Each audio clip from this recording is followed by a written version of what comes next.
Welcome back, everyone, on this Saturday morning. It is time for the Farm Fresh segment here on Eat, Drink, Explore Radio. You may be watching this online. If you are, check out the audio version at Crush 92.5 each and every Saturday morning at 8 and 9 o'clock. We are at the Templeton Farmers Market this morning, and this is one of the largest farmers markets in all of San Luis Obispo County. It's a lot of fun. It's right on the park, and plenty of vendors, including Olivos de la Loma, olive oil with Pablo and Paula Sanchez, and they join us right now to talk a little bit about buying olive oil. Welcome to Eat, Drink, Explore Radio. Good morning. Good morning to you, too. You know how wines, you have some very popular kinds, like, say, Cabernet or Zinfandel. Does the same hold true with olives, because there's several different varieties, right?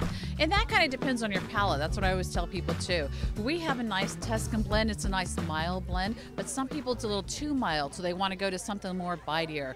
Arbequina is another popular one. There's so many out there. It just depends on your palate or what food you're serving it with. Sometimes one works better with the other. We have a fruit flavor, a lemon and an orange. Sometimes that doesn't go with what you're doing. So it just kind of depends on what you're aiming at. Now, Arbequina is from Spain, I believe, right? And what a wonderful olive oil that is. I could use it for just about anything. I don't care if it's a powerful taste. It works with so many savory ingredients. It does. It does. It really does. We have an abundance of Arbequina here. We have a lot of farms that have a Tuscan blend, and also Coroniki, and there's Luca.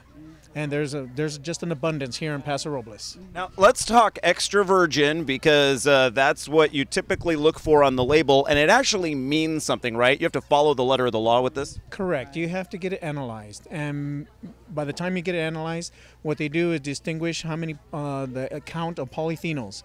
And the polyphenol is the antioxidants that break down our bad cholesterol. The higher the polyphenol count, it's extra virgin.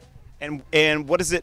I always hear this term first pressing, or first is cold press, or something. I don't know. Does any of that make sense? Mm-hmm. A cold press is this. I'm going to let you go ahead and.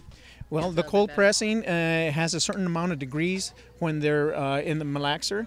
And so when that gets to a certain point of the heat, then anything over 63 degrees is not deemed cold press, so it has to be under 63. Well, it also involved the color. These olive oils that we have here in front of us have such rich color. It's just beautiful. What are you looking for? We have these in the clear bottles, so our customers can look at the olive oil, right. And it really enhances the look on the oil. Because we're not only proud of the flavor of our olive oil, but also the color and the clarity of it. So we also like to show it off in the clear bottle. Right. So what about cooking? Olive oil, it has a high smoke point, or, you know, would you typically use the olive oils that you present here more as like a dressing or a topping or for something, or would you cook with it?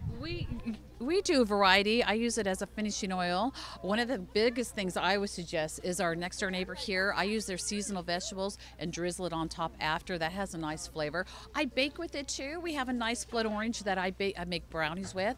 It adds a whole different texture and flavor to it. You know, there's so many things. Once you get going, there's just so many things.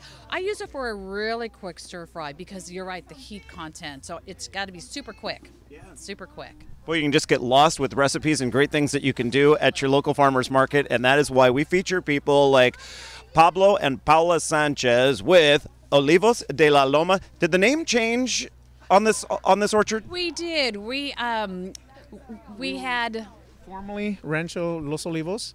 We changed our name to Olivos de la Loma, and we've had great response. Yeah. Right. Because if you notice, both times I had to look down at the bottle because I'm like, wait a minute, I feel like there was a name change. Olivos de la Loma, and this is out of Paso Robles, which is quick. Not only is it great wine country, it is fantastic olive country.